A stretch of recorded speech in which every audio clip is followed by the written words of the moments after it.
시편 찬송가 95장 함께 찬양하시겠습니다.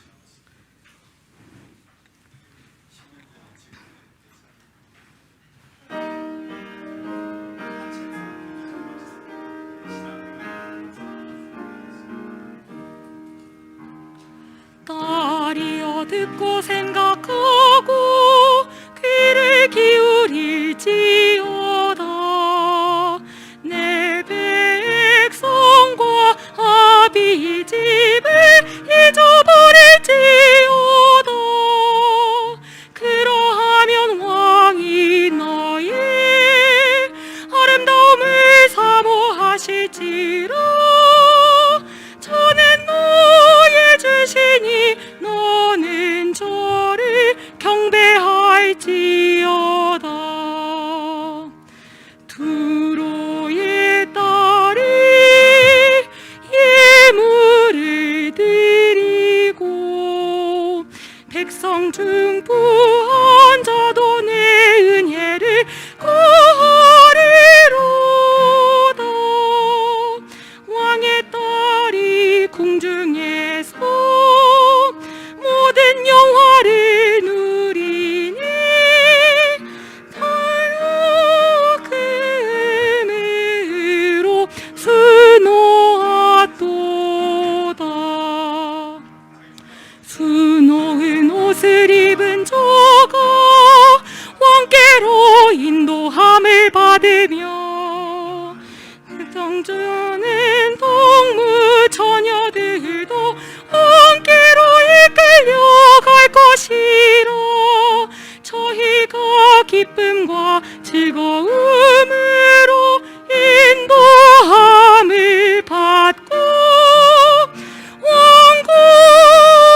왕궁에 들어가리로다. 왕의 아들들이 왕의 열조를 계승할 것이라. 왕이 저희로 온 세계에 권왕을 삼으리로다. 내가 왕의 이름을 만세에 기억해 하리니 그러므로 만민이 왕을 영영히 찬송하리로다.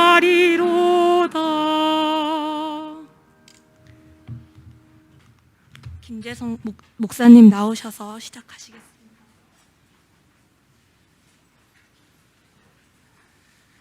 예, 다들 참여해 주셔서 감사합니다.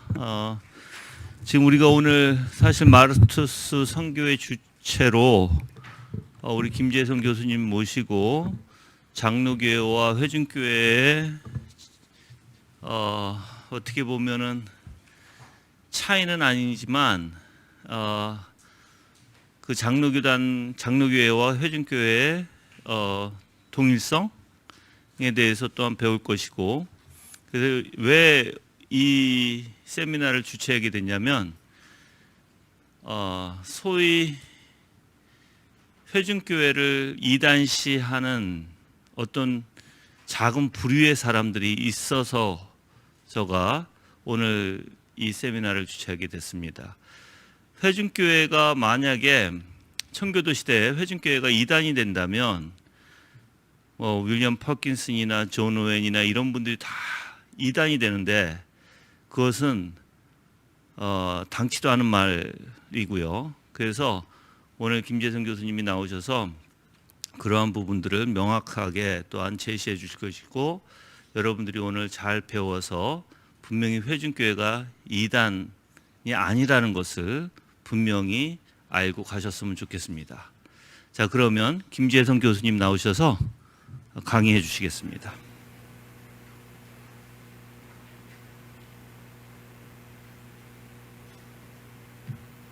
전도사님, 물은 한 잔 좀 미지근한 물로, 조금 따뜻한 쪽으로. 네. 네, 반갑습니다.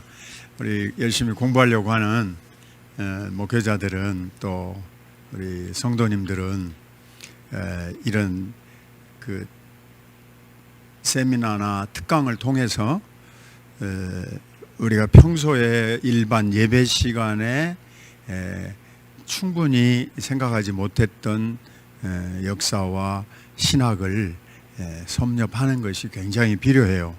그 청교도 시대에도 그 예배 말고 퓨리턴 렉처십이라고 해서 진행을 했어요. 제가 책에서 연구를 했는데 그 존 꼴레 이런 분들을 시작으로 해서 교회가 정규 예배를 드리고요. 주중 모임은 렉처십이에요. 렉처, 강좌.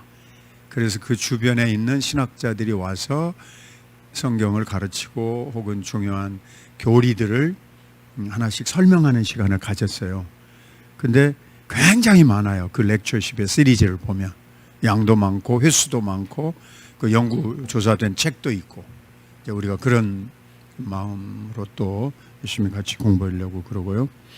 그러니까 저 개인적으로 보면 저는 이제 우리 개혁주의 신학의 주요 내용과 흐름과 주제들을 공부해 왔어요. 근데 그 중에 제가 일생 동안 연구한 시간으로 보면 칼빈을 파악하고 칼빈에게서 시작된 우리 개혁주의의 근원에 대한 탐구가 절반 이상이에요. 왜냐하면 제가 쓴 저술의 5권이 칼빈에 관한 것이니까. 그렇지만 네, 감사합니다. 칼빈으로 끝날 수가 없는 것이 칼빈 이후에 150년 사람들은 청교도들이었어요. 그들은 칼빈을 베끼고 우리말로 베낀다, 그냥 카피한다, 암기한다, 그냥 칼빈을 암송한 사람들이 아니었어요. 왜냐하면 그들이 극복하고 또 처리해야 될 시대 상황과 주제가 너무나 달랐기 때문에요. 그래서 여러분과 같이 그 우리 청교도 사상과 역사를 같이 살펴보려고 그럽니다. 자, 그러면 먼저 그 뉴 잉글랜드 회중교회 컨그리게이셔널 처치하고 장로교회를 우리가 이해하려고 해요. 오늘 같이. 그러기 위해서 조금 앞에 선 이해가 필요해요. 왜 뉴 잉글랜드에서는 컨그리게이셔널리즘이라고 하는 것이 나오게 됐냐 그 말이에요. 자, 영국에서 1558년에 엘리자베스 여왕이 취임식을 하고 이제 그 앞에 역사는 이제 또 조금씩 내가 시간이 되면 혹은 기회가 되면 관련 자료가 필요하면 설명을 드릴게요. 그러면서 이분이 뭘 냈냐면 Acts of Supremacy 라는 공포를 해요. 우리말로 머리 숫자, 수프림 머리라 이거지.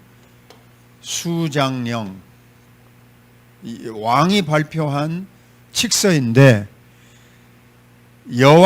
왕이 교회의 머리다.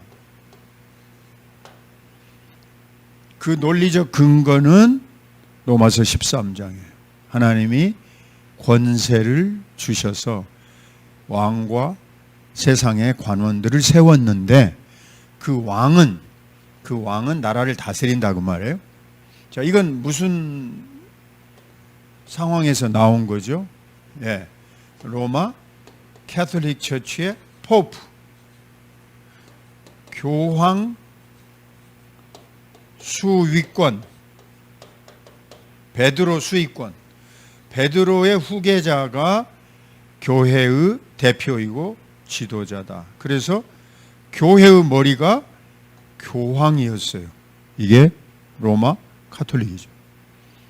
자, 여기로부터 헨리 8세가 이 엘리자베스 여왕의 아버지죠. 헨리 8세가 자기 결혼 문제로 캐서린이라는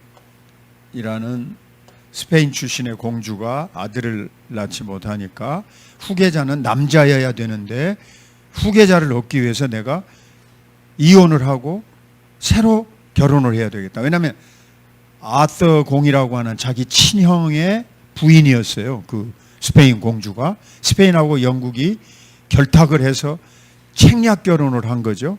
근데 형이 병으로 죽었어요. 그리고 아버지 헨리 7세가 네가 왕권을 유지하려면 스페인하고 외교 관계를 돈독해야 되니까 형수하고 결혼을 해라. 성경에 형수하고 결혼하지 말라고 돼 있어요. 구약 성경에. 그러니까 그 저주로 말미암아 아들을 못 낳은 거다. 몇 번째 유산을 했는데 그래서 캐서린을 퇴위시키고 새로운 장가를 가려고 한 거라고. 헨리 8세가. 그런데 헨리 8세는 영화의 주제로 나오는 것처럼 천하의 남봉꾼이라. 이미 많은 섹스 스캔들을 일으키고 있는데 제가 헨리 8세에 대한 영화를 영국 BBC 방송에서 만든 걸 봤는데 너무 완전히 포르노예요. 포르노. 헨리 8세 완전히 포르노 보는 거와 똑같아요. 그렇게 왕실에서 제 멋대로 하고 살았어요. 헨리 8세가. 그리고 이미 앤 볼린이라는 여자하고 사이에 이제 세속적으로 다 놀기 시작했어요. 그 결혼 문제의 정당성을 그러니까 이혼 문제의 정당성을 인정받으려고 하니까 교황이 허락을 안 해주는 거죠. 왜요? 스페인은 교황의 강력한 후원 세력이에요. 그러니까 스페인 공주도 이혼해버려서 쫓겨나서 다시 스페인으로 가버리게 되면 스페인이 도대체 교황 당신은 왜 우리 편을 안 들어줍니까? 그리고 가톨릭의 그런 일로 이혼하라고 하는 법칙이 없지 않습니까? 이렇게 나오니까 결국은 헨리 8세가 어떻게 하죠? 자, 교황의 허락을 얻지 못했어요. 이혼 문제. 자기는 이미 다 마음이 떠났는데 그래서 방법이 없으니까 당대의 최고의 성직자였던 토마스 크렘머에게 명령을 내린 겁니다. 당신이 가서 이 문제를 해결하고 오시오. 토마스 크렘머가 교황청에 갔다 왔는데 해결을 못해요. 토마스 모가 아츠비숍이었는데 실각을 해요. 왕의 후의를 얻지 못하니까. 그래서 이번에 등장한 사람은 토마스 모어입니다. 비슷한데 토마스 모어는 교수였어요. 자, 이것을 해결을 어떻게 할 것이냐? 성직자들의 모임에다가는 이혼 허가를 받아낼 방법이 없다는 걸 알게 된 거예요. 그래서 교수들의 회의에서 자문해 주시오. 여기저기 교수들한테 어거지로 외교를 다 해가지고 교수들의 총회 모임에서 이혼도 가능하다. 억지 답을 만들어냈고 그래서 다음에 이 헨리 8세가 선언한 것이 뭐냐면 자, 그러면 자기의 이혼 문제도 해결 안 해주고 도와주지도 않으니까 나는 로마 카톨릭 교황하고 절연이다. 자, 그리고 헨리 8세가 알고 보니까 영국 안에 재산의 4분의 1이 카톨릭 재산이에요. 엄청난 재산을 가지고 있었어요. 카톨릭 성당, 카톨릭 영지, 교회 부속, 수많은 재산들. 옴싹 다 누구 것이 된 겁니까? 교황 소유권에서 헨리 8세가 왕실 소유가 되는 거죠. 엄청난 돈이죠. 꿀꺽 다 먹어버린 거예요. 그것도. 그러니까 그 이후로 역사상 어느 나라에도 없었던 앵글리칸 내셔널 처치라고 하는 걸 만들었어요. 이걸 우리가 자꾸 번역을 할 때 국교회 이렇게 번역을 하는데 이게 무슨 말이냐면 내셔널 처치, 국가교회 혹은 앵글리칸 처치. 그래서 우리말로 번역을 할 때는 이렇게 번역하는 거예요. 성공회. 여기 저기 가면 성공회 대학교 있잖아요.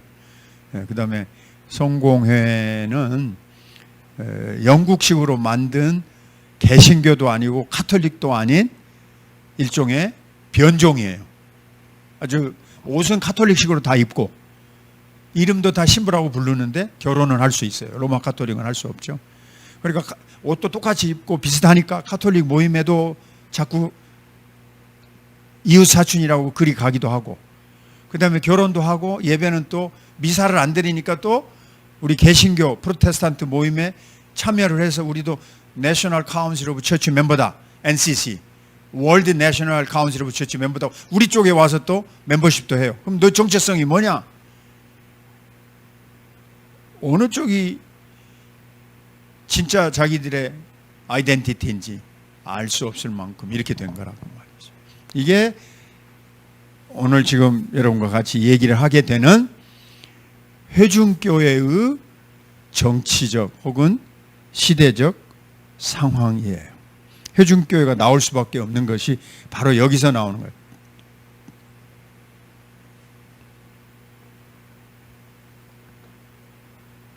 자, 내셔널 처치, 국가교회, 국가 전체의 교회를 하나로 묶는 거예요. 여기에 킹이 있고 왕이 있고, 왕, 국왕 밑에 캔터베리 대주교, 켄트주에, 여러분과 함께 갈 시간이 있으면 참 좋을 것 같은데, 켄트주의 비숍, 주교를 아치비숍, 대주교로 만든 게 캔터베리의 대주교예요. 얘는 왕으로부터 임무를 부여받아서 여기서 다 비숍을 임명하는 거예요. 비숍 체제, 주교. 그래가지고 중앙 집권식 정치 조직과 똑같이 국왕 밑에만 있어요. 각 지역별로 다. 그러니까 인천시, 또 서울에 뭐 각 구별로 있다든지, 이렇게 대전, 뭐 경상도, 전라도, 이렇게 이 비숍 체제 밑에서 왕의 인준하에 교회가 움직이는 것, 이게 내셔널 처치예요. 언제부터?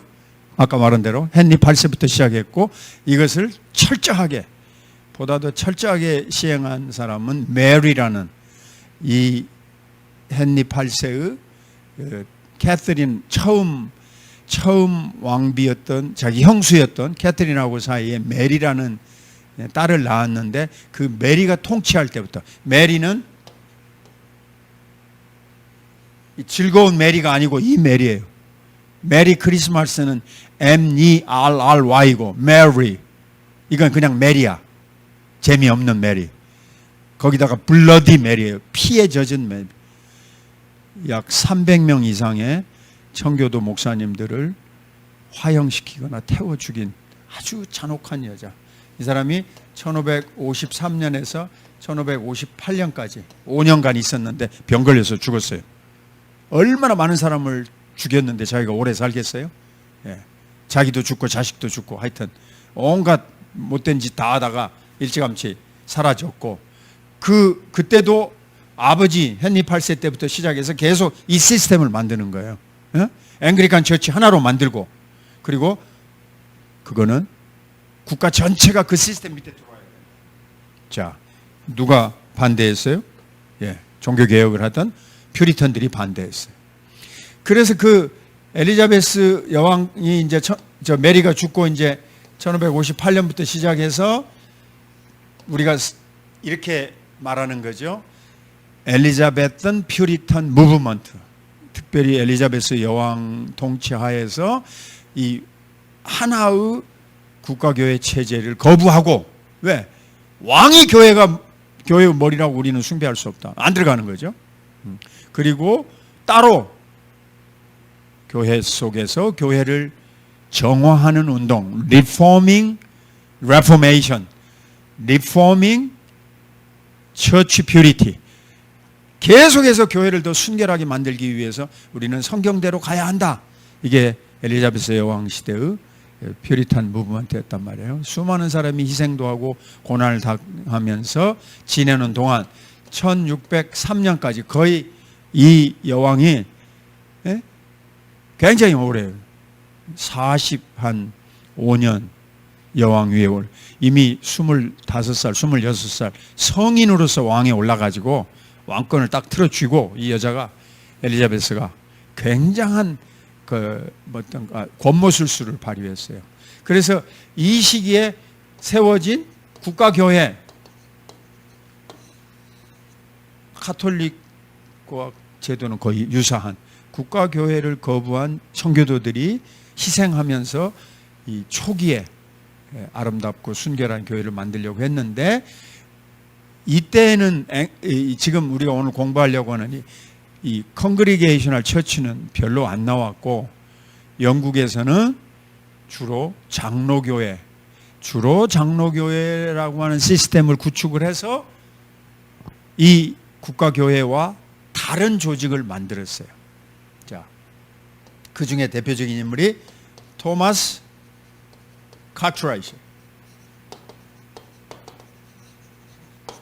제가 쓴 청교도 사상과 역사에 이 사람은 우리가 정말 기억해 두고 존중을 해야 될 그런 엄청난 고난과 희생과 성취를 이룬 인물이에요. 이분이 케임브리지 대학의 교수였어요. 그런데 이분이 어디로 갔냐면 박해를 받을 때, 아까 그 메리 여왕이 사람들 다 죽일 때 도망을 가서 유럽으로 건너갔는데, 유럽으로 건너가서 이제 칼빈은 1563년에 이제 생애를, 거의 1564년에 칼빈은 생애를 마쳐갈 무렵인데, 이분이 그 칼빈과 배자와 하는 모든 분들을 가서 제네바에 가서 만나요. 토마스 카트라이트. 유럽을 다 여행을 해요, 이 사람이.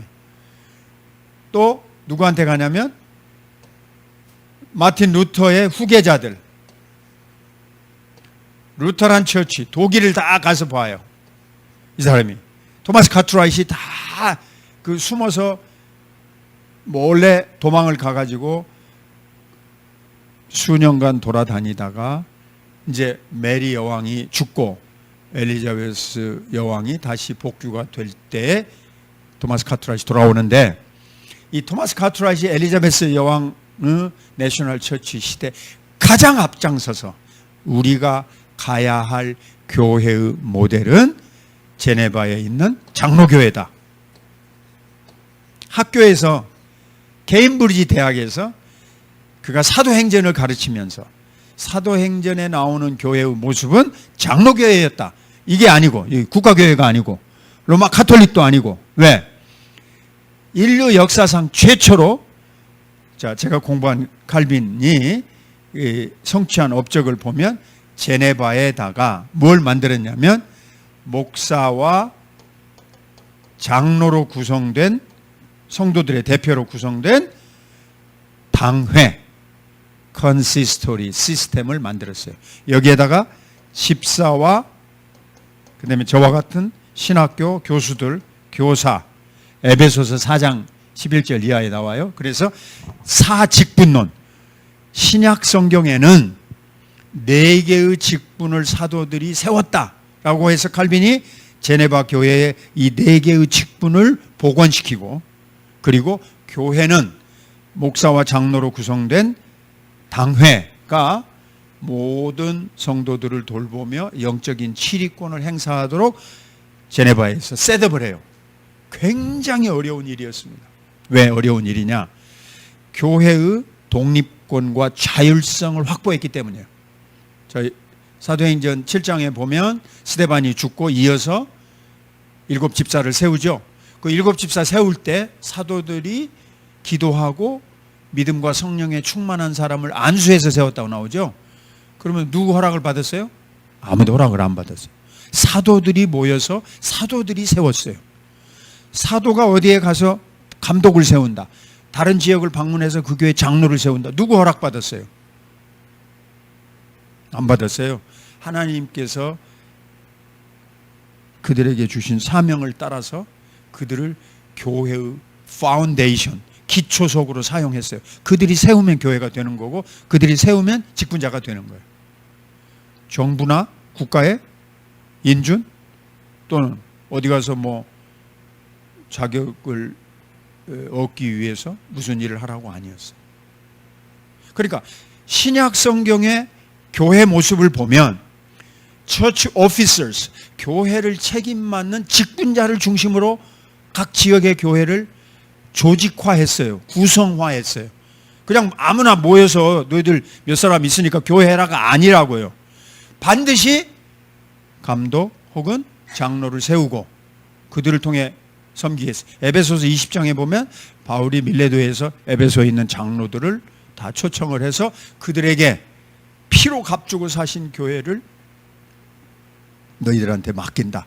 그러므로 양무리의 본이 되고 여러분들이 삼가해서 일해야 된다. 이렇게 말한단 말이죠. 자, 그런 것처럼 토마스 카트라이트도 자, 스위스 제네바에 가보니까 칼빈이 이런 교회를 세워놨어요.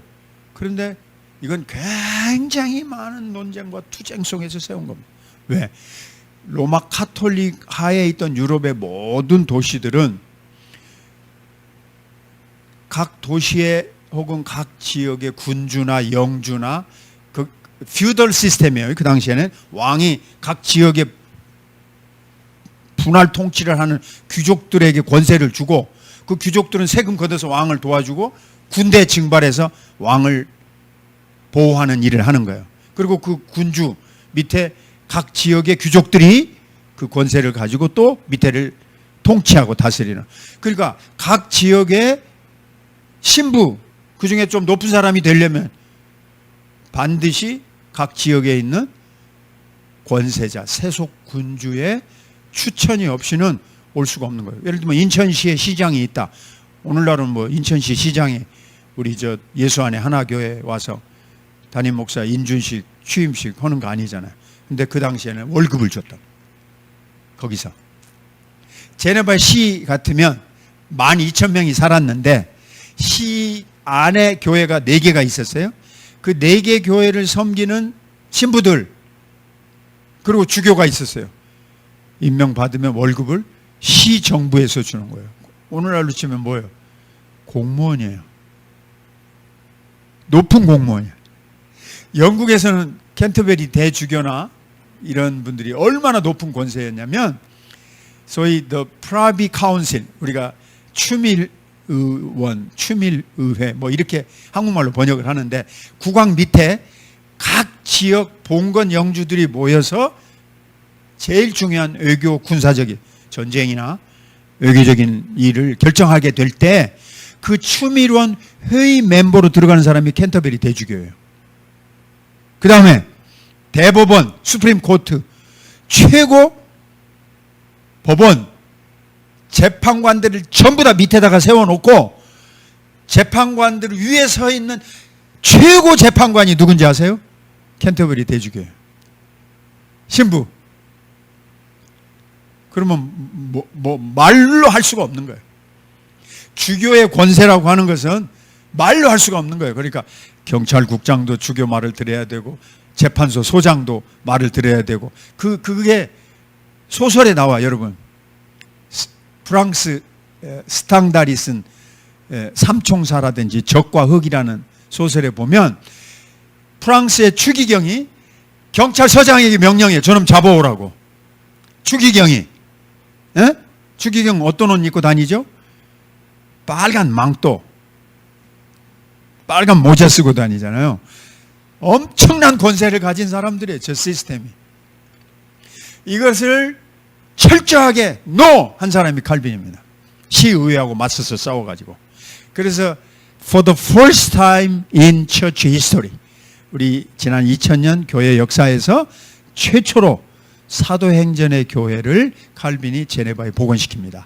자, 우리 제네바 교회의 목사님, 장로님, 집사님, 직분자들을 세우고 임명하고 월급 주고 혹은 그들을 치리하고 하는 모든 일은 우리가 자치적으로 자율적으로 시행한다. 시에서 노터치. 시가 좋아하겠어요? 여태까지 시장이 다 임명했는데 안 좋아하죠? 네, 칼빈이 목숨을 걸고 싸워요. 시의회에 나가서.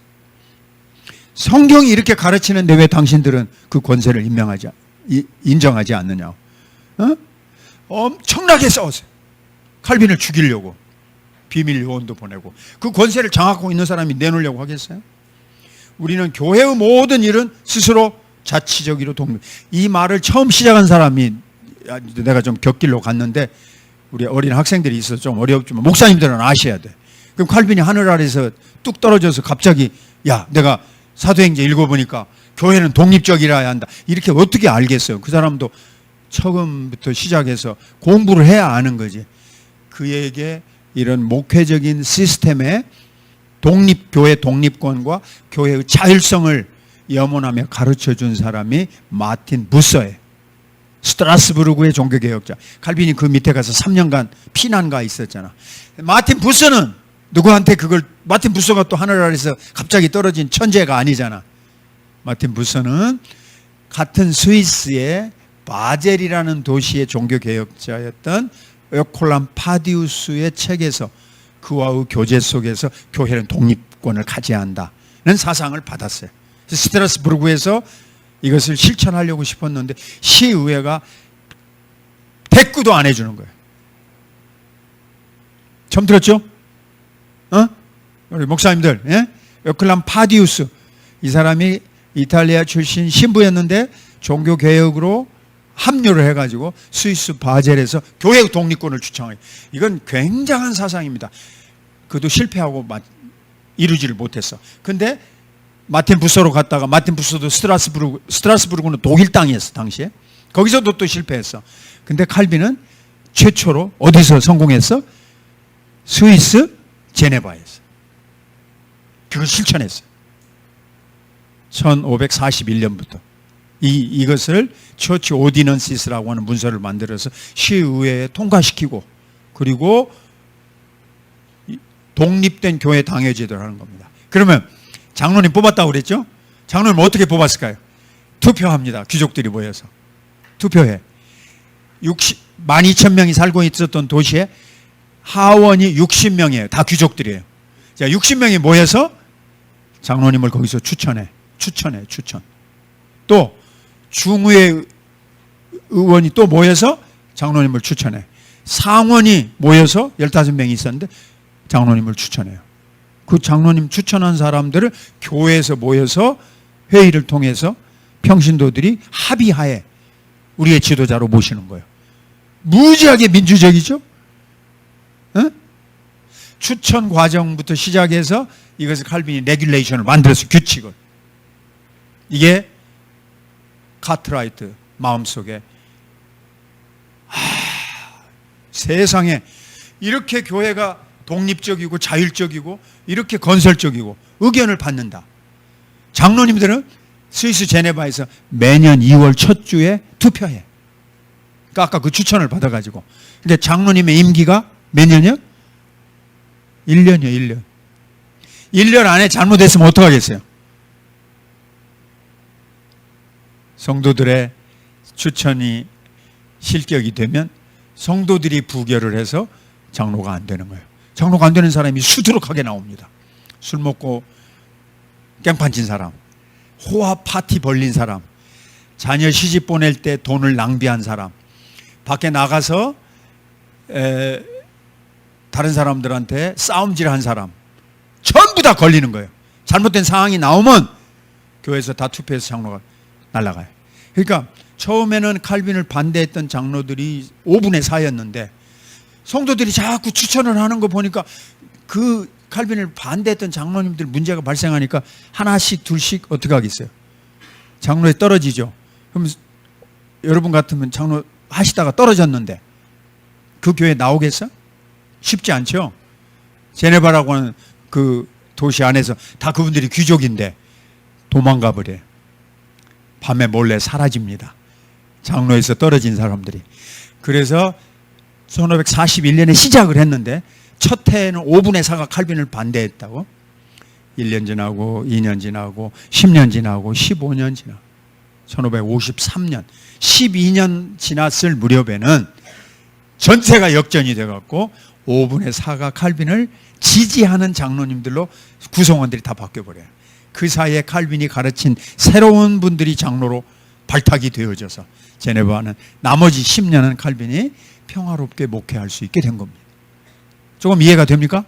예. 이런 교회 시스템을 원했던 사람이 토마스 카트라이트. 앵글리칸 처치, NO! 우리는 장로교회로 가야 된다. 그러면 이 교회를 여왕이 허락해 주겠어요? 않지요. 압박을 가하기 시작하는 거예요. 예. 그래서 이런 충돌이 토마스 카트라이트 이후에 수많은 토마스 카트라이트의 제자들, 케임브리지 대학에서 그와 같이 했던 동료들, 그러니까 리처드 그린햄, 그 다음에 리처드 로저스, 그 다음에 윌리엄 윌칵스, 이런 제 책에 쭉 나오는데 이런 사람들이 계속 장로교의 제도를 모여가지고 만들어서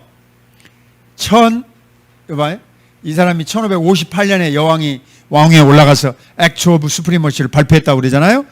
1571년이 되면 여왕은 여왕대로 자기의 세력을 구축해 가는데 영국에서 최초로 장로교의 노회가 출범합니다. 노회, 프레스바이터리, 지역의 여러 교회들이 모여서 노회를 만드는 그런 진취적인 모습을 보이게 되는 거예요. 이후로 계속 이 일이 이제 퍼져가게 된 거예요. 그러면 이후에 이제 이게 초기의 청교도의 역사였다면 청교도들의 황금 시대는 1640년부터 1950년까지. 예. 이것은 잠깐만 언급하고 넘어갈게요. 이 시기가 뭐였냐면 퓨리턴 레볼루션입니다. 청교도 혁명. 예, 청교도 혁명이에요. 왜냐하면 찰스 the first 이 사람이 왕위에 아까 이제 엘리자베스 여왕이 죽고 그 다음에 자식이 없어서 자기의 먼 친척이었던 제임스 6세로 스코틀랜드를 다스렸던 사람을 양아들로 불러다가 제임스 1세를 만들었고 그 사람이 1603년부터 1625년까지 다스렸고 그 다음에 그 아들 찰스 1세가 여기 49년까지 24년간 통치를 했는데 이 찰스 1세의 마지막 통치 기간이 청교도들의 절정기였어요. 왜냐하면 전쟁을 하는 겁니다. 왜? 찰스 1세가 지독하게 청교도들을 핍박하면서 아까 말한 국교의 시스템으로만 모든 것을 되리니까 또 윌리엄 로드라는 캔터베리 대주교 그 밑에 오른팔 노릇을 했던 아주 간악하고 사악한 대주교가 또 함께 이 일을 더 망쳤어요. 그러니까 이분들이 어떻게 하느냐? 올리버 크라멜, The Lord Protector, 호국경이라고 불렀죠. 올리버 크라멜과 함께 의회파, 이거는 왕당파고 왕을 따르는 군대하고 이거는 국회의원들, 그 영주들 혹은 군주들을 중심으로 해서 뭉쳐진 더 뉴 아미라 이렇게 조직을 해가지고 올리버 크라멜이 찰스 1세하고 전쟁을 벌입니다. 하나님의 교회를 핍박하고 많은 사람을 죽이는 왕은 더 이상 이 땅에서 존재할 가치가 없다. 사로잡았어요. 하도 교회를 괴롭히니까. 얼마나 많이 죽은지 아세요? 이 전쟁에서 25만 명이 죽었습니다. 우리 청교도들이. 그런데 제가 책을 읽어보면 올리버 크로멜이 이 찰스 1세하고 싸움을 했는데 뭐라고 나오냐면 백전 백승, 한 번도 안 졌어요. 그래도 25만이 죽었어. 왜? 싸움은 해야 되니까. 전투는 해야 되니까. 백전 백승을 했어도 앞에 부딪히는 일부 국소수의 충돌에서는 희생자가 나오는 거죠. 그건 제일 희생자가 많이 나왔던 지역은 어디였냐면 노던 아일랜드예요. 북아일랜드.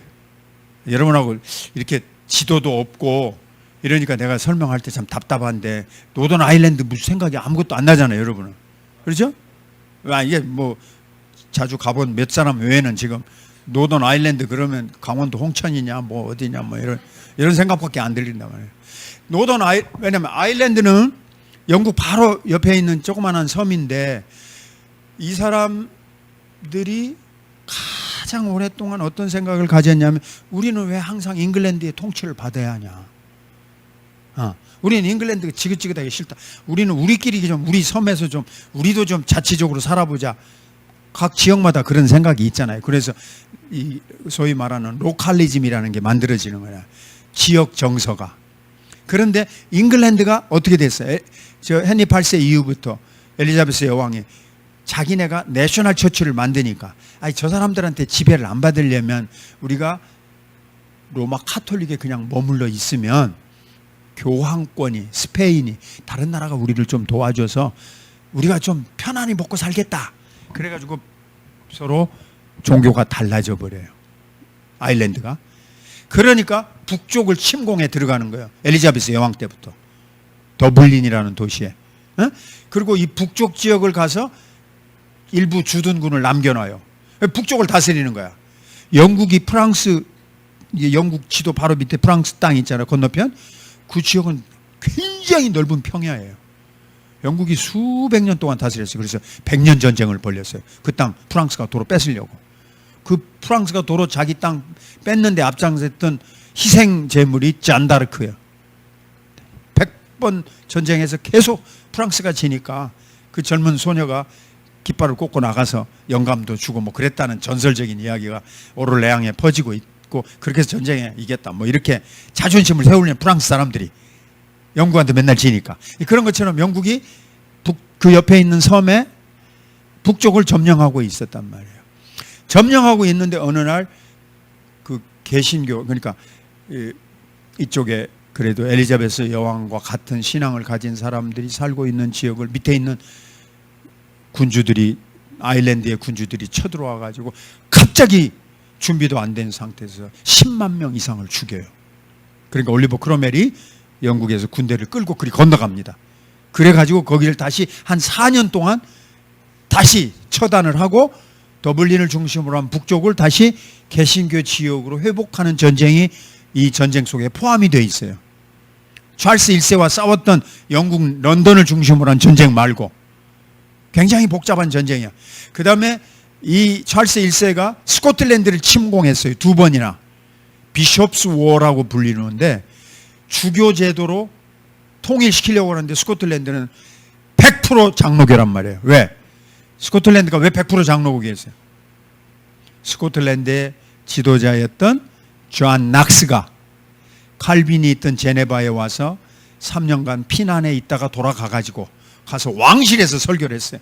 여러분 우리는 하나님의 참된 교회로 돌아가야 합니다. 왕실에서 그거 한번 설교하자 여왕부터 시작해서 왕실에 있는 사람들이 종교개혁을 받아들이고 장로교로 가자.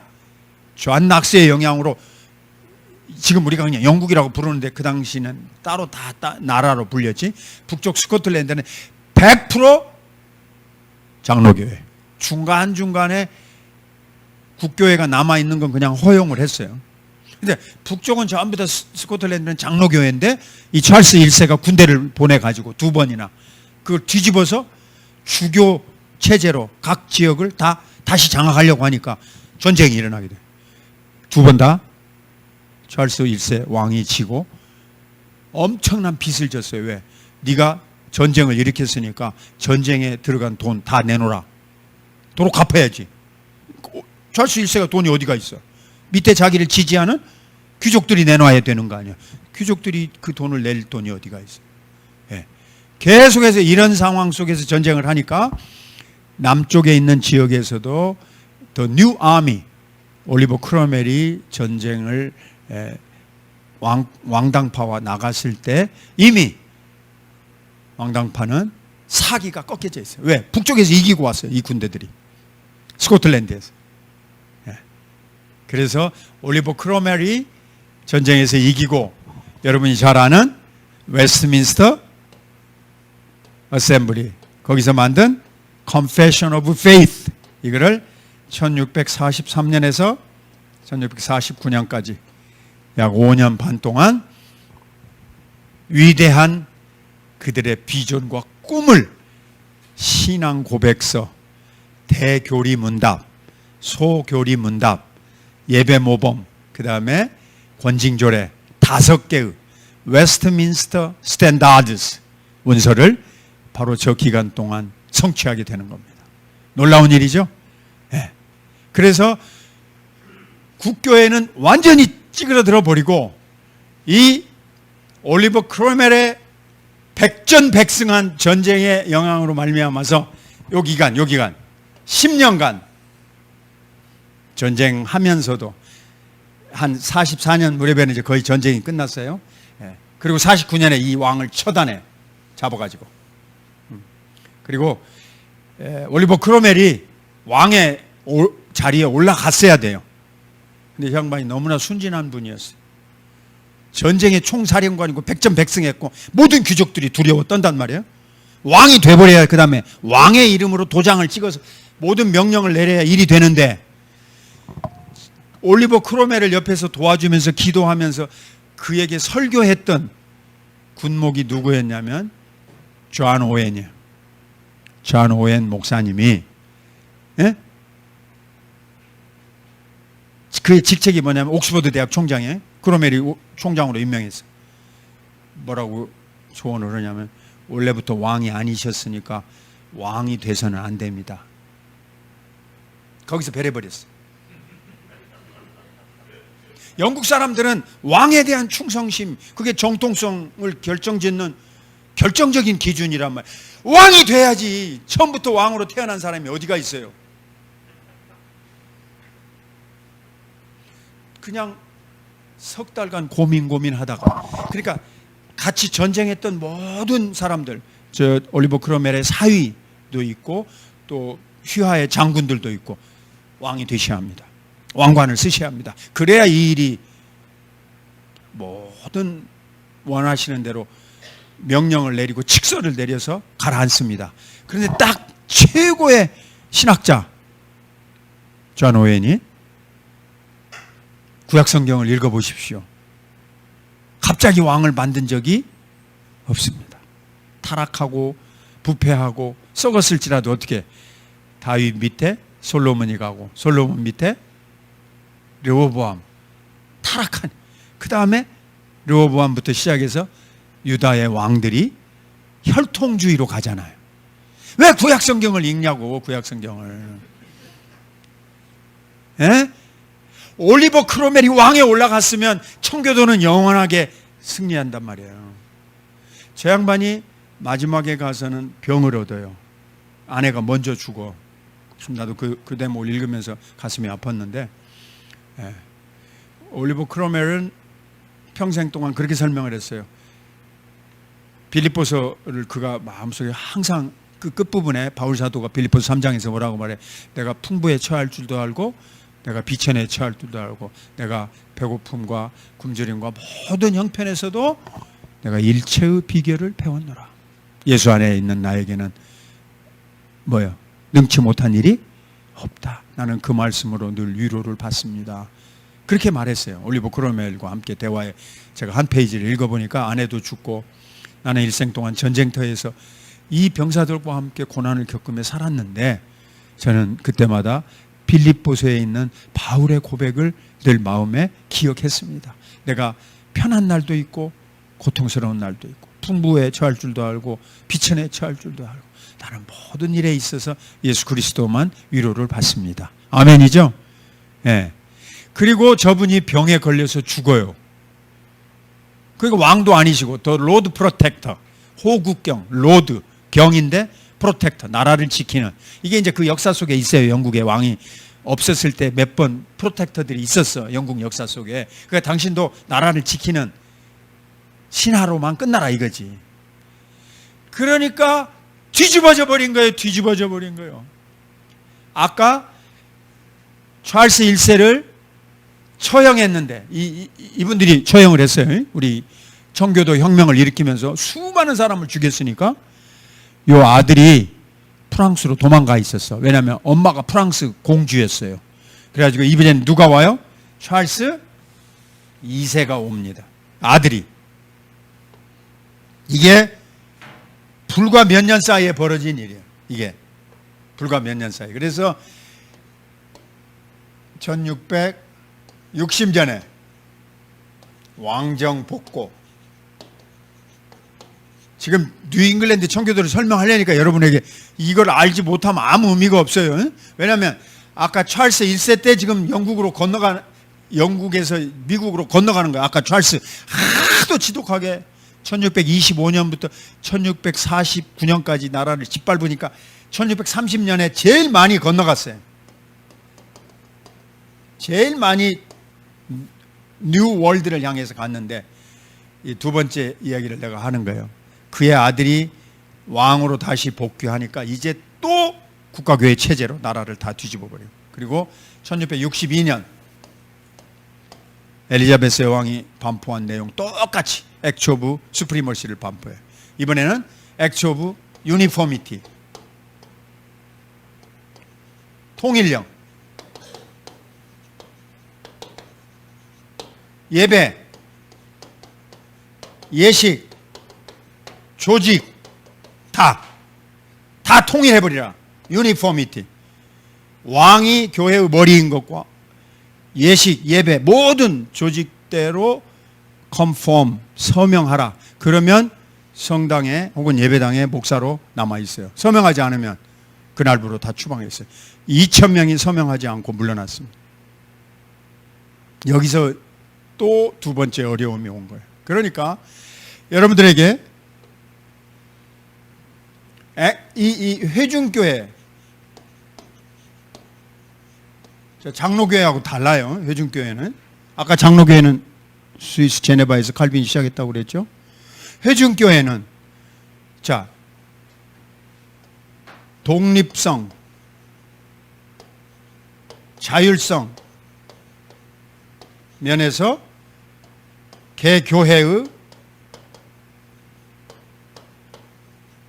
성도가 모여서 결정하라 이거예요. 장로님들, 목사님들 필요 없고 그분들만 왜 투표권이 가지고 있냐. 전부가 다 같이 모여서 여기서 결정하자 이거예요.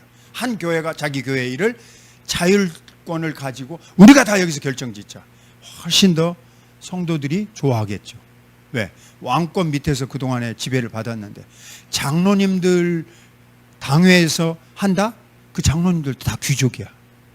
왜? 글씨도 알고 재산도 많고 교회에다 기여도 많이 하고 이런 사람들은 전부 귀족밖에 없어요. 그러니까 일반 세상에서도 귀족 지배를 받는데 교회에서도 귀족 지배 받는 거예요. 네? 오늘날 장로님들하고 죄송하지만 180도 차이나. 저 시대의 장로들은 장로 될 만한 사람들 전부 다 귀족들이니까. 일반 성도들은 글씨도 모르는데 장로님들은 전부 다 법률가이고 전부 다 세상에서 성공한 영주들이고 땅 많이 다스리고 있고 그런 사람들이니까 오늘날 장로님들은 여기다 갖다 비교할 수가 없어요. 아시겠어요? 당시에 칼빈 때의 장로님들은 완전히 아리스토크라스예요. 귀족들이에요. 귀족이에요. 귀족. 그것이 문제가 있어요. 알겠어요? 귀족 정치요. 그게 문제가 있어. 그러니까 회중교회 제도가 어필이 더 호소력이 있는 거예요. 그 당시 사람들이. 자, 우리 그냥 성도들이 많든지 적든지 알든지 모르든지 무식하든지 유식하든지 간에 우리 교회 일은 전부가 다 같이 모여서 한 번에 여기서 결정된다. 아, 그건 문제도 많지. 그렇게 하면은 소위 말하는 다수결의 중우 정치에 빠져요. 다 똑같이 모르니까 다 똑같이 바보 같은 놈들이 똑같이 결정해가지고 바보 같은 결론을 내릴 수가 있는 거예요. 돼지끼리 모여가지고 꿀꿀거리다가 돼지우리를 만드는 거예요. 그런 염려가 없는 건 아니지만 지긋지긋한 왕권 통치 밑에서 사는 사람들에게는 장로 제도도 별로야. 예. 그러니까 제가 그 시대에 살았어도 나는 회중교회예요. 나는 회중교회, 장로교회 안 해. 장로교회도 답답해. 왜냐하면 거기도 어차피 귀족이 다스려. 내가 교회에서 한마디라도 하고 의견을 피력하려면 회중교회밖에 없어요. 누가 회중교회예요? 아까 올리버 크로멜이 회중교회예요. 또 올리버 크로멜을 도왔던 당대 최고의 신학자. 여러분, 존 오웬은 이렇게 큰 책으로, 존 오웬 내가 갖고 있는 게 이렇게 큰 책으로 25권을 썼어요. 엄청난 신학자예요. 그냥 말만 옥스퍼드 대학의 총장이 아니라 당대 최고의 학자예요. 그 사람이 회중교회. 올리버 크로멜 회중교회, 존 오웬 회중교회. 웨스민스터 신앙고백서는 120명이 모였는데 120명 중에 115명이 장로교회, 5명이 회중교회예요. 신앙 고백서는 장로교회 신학자들이 만들었는데 그만큼 인재들이 장로교회에서 배출이 된 거죠. 회중교회는 인재들이 배출이 되지 않았어. 왜냐하면 회중교회는 시스템이 없이 다 인디펜던트 처치로 혼자 따로따로 노니까 그걸 체계적으로 모여서 이제 회의를 해서 뭘 할 수가 없죠. 인재가 안 나오는 거지. 그렇지만 장로교회로 갔다가 많은 사람들이 다 존 오웬처럼 회중교회로 가는 거예요. 자, 이제 여러분에게 두 번째 얘기를 해보자고요. 뉴 잉글랜드. 1620년에 메이플라워를 타고 왔고 1630년에 존 윈트롭과 시작해서 최고 많은 사람들이 건너왔어. 이 사람들이 아까 말했지? 누구 통치하에서? 찰스 1세. 지긋지긋한 왕이 짓밟는 그 박해와 압박을 피해서 왔어. 뭐 때문에 장로교회를 하겠어? 그 사람들이 100% 다 회중교회. 열이면 열 다 회중교회예요. 뉴 잉글랜드는 회중교회 제도로 각 지역의 교회를 독립적으로 세웠고 신앙은 웨스트민스터 신앙 고백서를 그대로 고백하는 거예요. 장로교회의 신앙 고백서를 교회 제도는 회중교회 시스템으로 만든 거예요. 회중교회는 당회라는 시스템이 없어. 그러니까 그러면 어떻게 했느냐? 각 교회마다 그냥 장로를 뽑아요. 안 뽑는 건 아닌데. 근데 그 장로님이 당회처럼 권세를 가지고 있는 교회는 아니에요. 그리고 아까 말한 1660년까지 그 이제 왕정 복구가 일어날 때까지 그 이후에 계속해서 1640년대, 50년대 계속해서 배를 타고 사람들이 건너왔단 말이에요. 어? 이 새로운 지역에 전부 제가 여기 썼는데 조사를 해보니까 약 한 5만 명 정도가 건너오는데 그 목회자들은 전부 케임브리지 대학 출신들이에요. 케임브리지 대학에서 교수들에게 마음속에서 배워온 모든 교회 정치 제도의 원리가 뭐였느냐. 자, 올리버 크로멜이 있을 때는 존 오웬이니까 회중교회 제도를 배워갖고 오는 거예요. 네. 마음속에 가지고 있는 신앙은 칼빈주의예요. 개혁주의고 장로교회 고백서를 가지고 와. 그렇지만 교회에 모여서 교회 시스템을 할 때는 회중교회로. 뭐 때문에 우리가 왕의 밑에 지배를 받냐? 우리가 뭐 때문에 귀족의 지배를 받냐? 뭐 때문에 우리가 다른 국가, 이 사람들이 제일 싫어했던 게, 회중교회가 제일 싫어했던 게 뭐냐면 국가예요. 교회도 이 국가적인 모임, 그게 뭐죠? 총회란 말이에요. National Assembly. 총회로 모여서 우리를 왜 얽어매고 우리로 하여금 왜 명령을 따르라고 말하느냐. 얼마든지 오류가 있을 수 있다. 근데 우리는 우리끼리 기도하고 우리는 우리끼리 우리의 원리를 세워서 우리의 신앙 고백대로 나아가겠다. 이게 뉴잉글랜드로 건너온 사람들의 처음에 교회관이라 그 말이에요. 그 압도적인 영향은 존 코튼이라는 신학자입니다. 존 코튼, 이제 건너온 사람 중에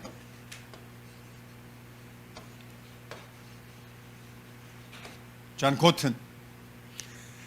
코튼이 설득을 하고 회중교회 제도에 대한 저술을 많이 남겨서 존 오웬이 그걸 보고 회중교회 시스템으로 마음을 바꿨어요. 원래 존 오웬은 장로교회였다. 네. 존 코튼이 아주 수제입니다. 스마트한 신학자예요.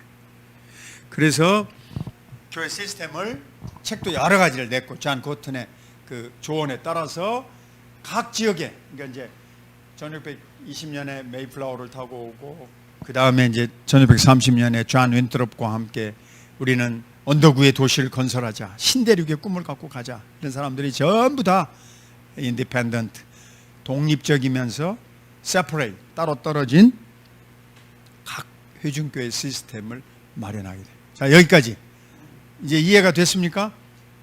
예, 그 당시에 살았으면 100% 나도 회중교회예요. 뭐 때문에 내가 장로교회를 하겠어? 예, 근데 회중교회는 장로교회의 신앙 원리를 가지고 와서 교회에서 순수한 성경적 예배와 양육을 시행했다 그 말이에요. 그런 면에서는 당시의 회중교회가 오늘의 회중교회하고는 달라. 오늘 미국의 오늘날의 지금 today American Congregationalism은 이단적인 쪽으로 완전히 그냥 자유주의 신학으로 가버렸어요. 근데 1620년대, 30년대, 40년대, 50년대, 60년대 회중교회는 조나단 에드워드도 회중교회였어요. 그때까지 조나단 에드워드는 1734년과 5년에 웨이크닝 무브먼트 대각성 운동을 일으키니까 100년간 다 회중교회 시스템으로 각 지역에 서로 자율권을 존중해 줬다고. 이해가 됐습니까? 예. 왜? 찰스 왕의 박해를 피해왔고, 왜? 1660년에 또 찰스 2세 박해를 피해서 왔다. 지긋지긋해. 국가의 지배, 중앙 집권 체제, 누군가가 우리를 다스린다고 하는 것은 부자연스러운 거예요. 왜 교회를 세속 군주나 혹은 교회의 권력으로 우리를 다스리느냐? 총회도요. 전국 총회 우리 장로교회도 보면 회장을 뽑아야 되잖아. 회장이 아무나 되는 게 아니에요. 가나다 순으로 되는 게 아니니까. 그럼 이렇게 인물이 잘생긴 정 목사님 같은 분을 회장으로 뽑자. 이제 내가 이제 누구한테 말을 해야 되잖아. 그럼 어떻게 해야 되겠어? 정 목사님, 내가 사람들한테 정 목사님 회장으로 뽑자고 말할 거야. 그러면 아이고 목사님 감사합니다. 그럼 그 사람들 모일 때 커피라도 한 잔 사야지요. 이렇게 되겠죠? 예? 안 그래?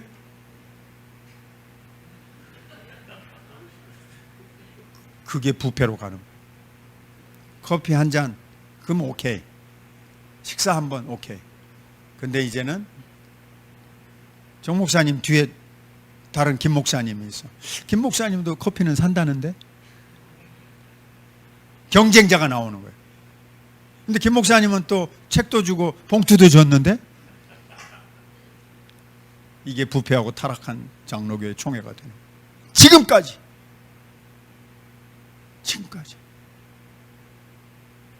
이 날카로운 양반이 질문을 하고 하는데 조금 이따가 하시고. 자, 뉴잉글랜드에 건너온 회중교회들은 이와 같이 존 코튼 특별히 이거 뉴잉글랜드의 지도자 있어. 보스턴에 있는 제일 큰 교회의 설교자였어요. 존 코튼이 케임브리지 출신이고 너무너무 명석해서 설교도 잘하고 글도 내고 전부 다 존 코튼 말 따라서 가. 우리가 신대륙으로 왔는데 뭐 때문에 내셔널 처치에 들어가냐? 뭐 때문에 내셔널 어셈블리 국가 총회의 지배를 받냐? 다 필요 없다. 그렇게 해서 이제 전부 회중교회를 했는데 이게 문제가 생기는 거예요. 회중교회 좋아. 각 교회가 독립하는 건 좋아. 에? 여기 같은 인천이라도 여기 있는 청라에 있는 교회하고 강화도에 있는 교회하고 내가 살고 있는 또 계양구에 있는 교회하고 회중교회가 다 똑같냐 그 말. 에? 다 똑같지가 않네. 문제가 다 발생했는데 이건 어떻게 해결을 해? 우리끼리 모여서 해결을 하려고 하니까 의견이 두 쪽으로 나누어졌어. 그러면 물어봐야 될 거 아니야. 누구한테 물어봐. 총회도 없는데. 자, 결국은 회중교회도 자체의 심각한 문제를 해결하는 데 있어서 방법론을 찾을 수밖에 없는 거예요. 그래서 회중교회 지역 연합회라는 걸 만들었어요. 우리 장로교회로 치면 노회, 중간 단계의 시노드, 국가는 아니고 요 동네끼리 다른 교회들도 모여서 얘기해보죠. 회중교회 잘 들으세요. 회중교회는 한 교회가 다른 교회 일을 간섭할 수 없다는 원리야. 지역연합회는 남의 교회 일을 같이 토론하고 설명하는 거예요. 그럼 회중교회 원리에 안 맞는 거죠. 회중교회 스스로 모순에 빠지기 시작한 거예요. 회중교회가 해결하지 못하는 문제가 발생해. 이 교회 저 교회마다 자문을 구해가지고는 다스려지지가 않아요. 이게 거기서 삐져나가는 거예요. 이제 온갖 종류의 독립파들이 생겨나는 거예요. 어? 나는 그거 싫어. 예를 들면 간단히 말하면 세례를 누구를 주느냐. 여러분 오늘날 세례는 그 시대하고는 달라요.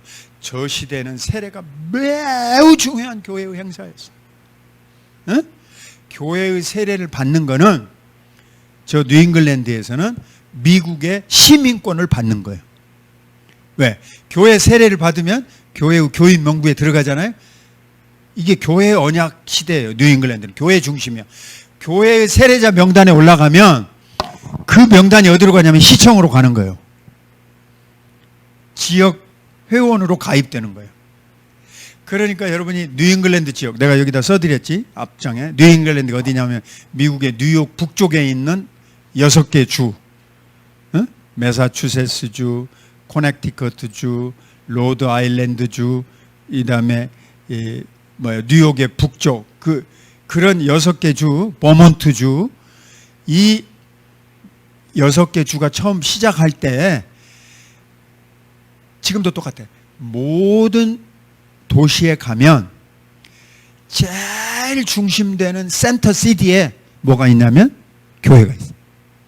그 건너편에 뭐가 지어져? 시청이 지어져요. 딱 마주보고. 그 옆에 뭐가 지어져?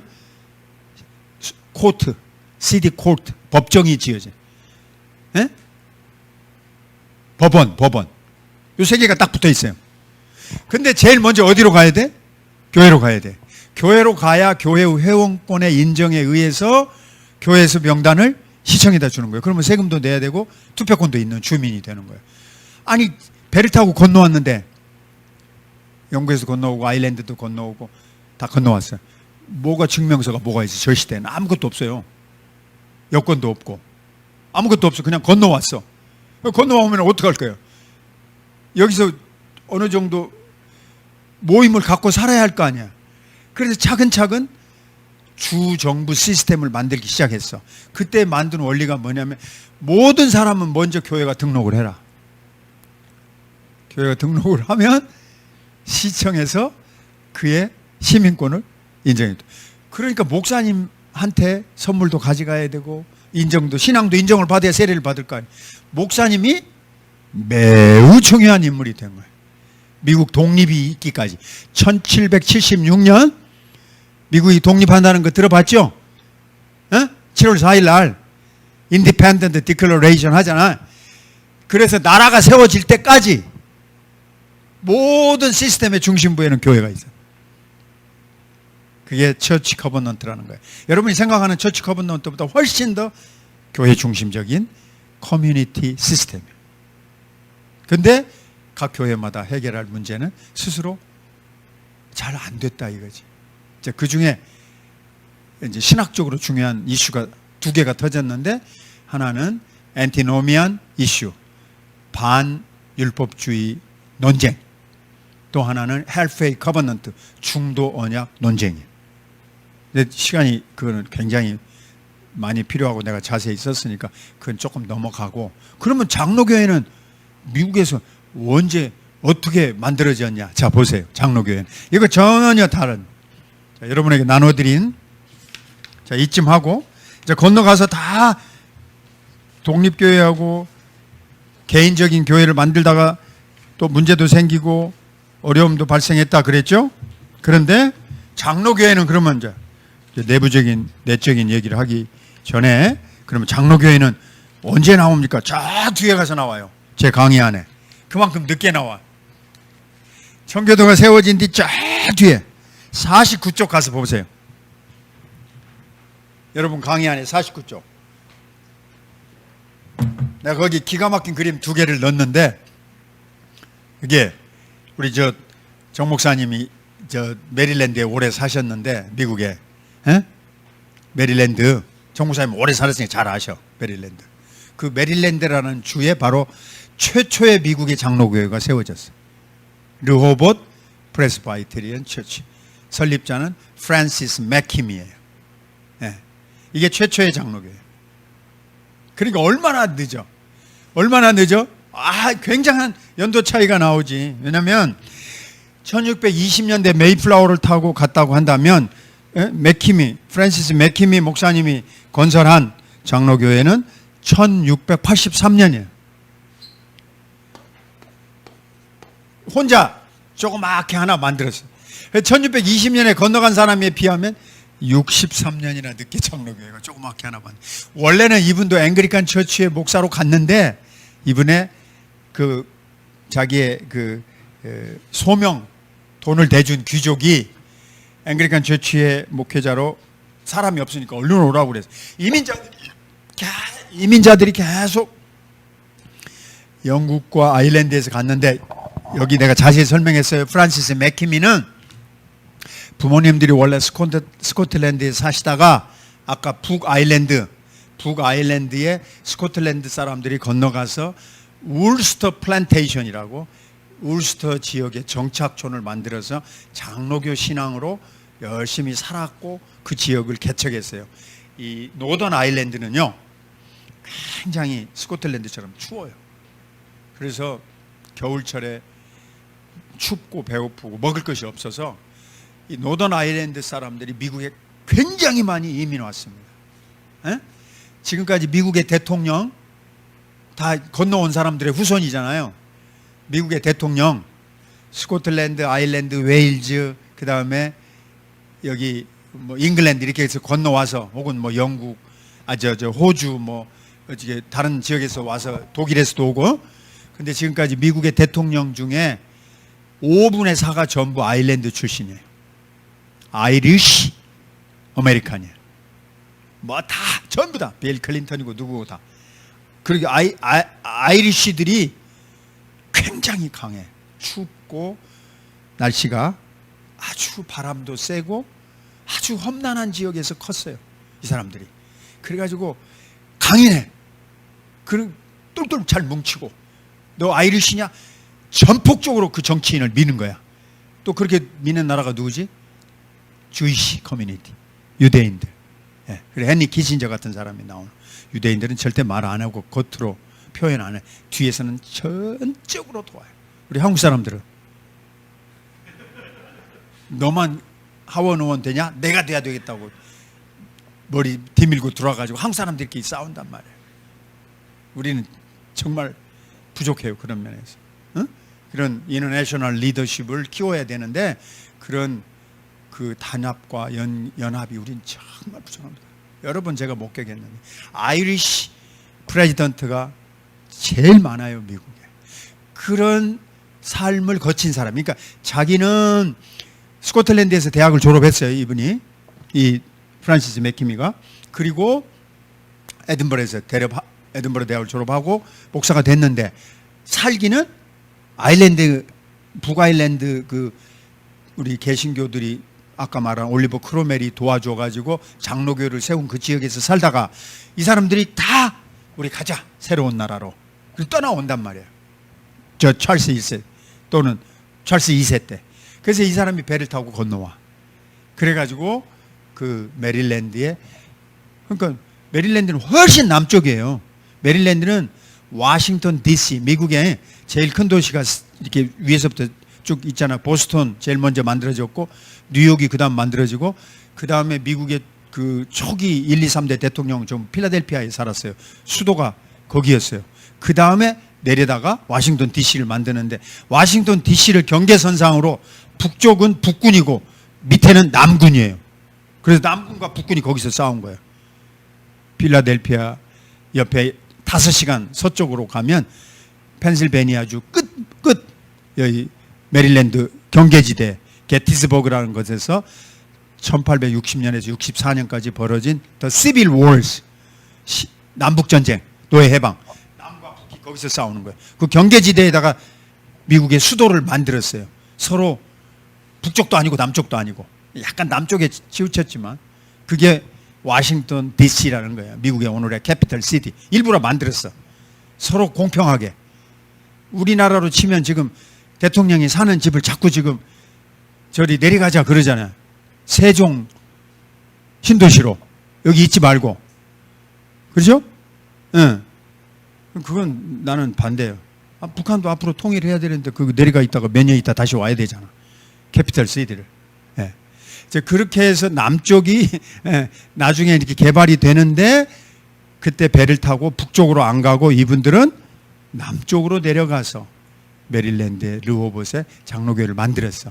그리고 이분이 배를 타고 이제 그 당시에는 교통수단이 별로 없으니까 이제 돌아다니면서 열심히 이곳저곳 보니까 필라델피아도 누가 와서 장로교가 하나 세우고 뉴욕에도 누가 보니까 장로교가 하나 있어.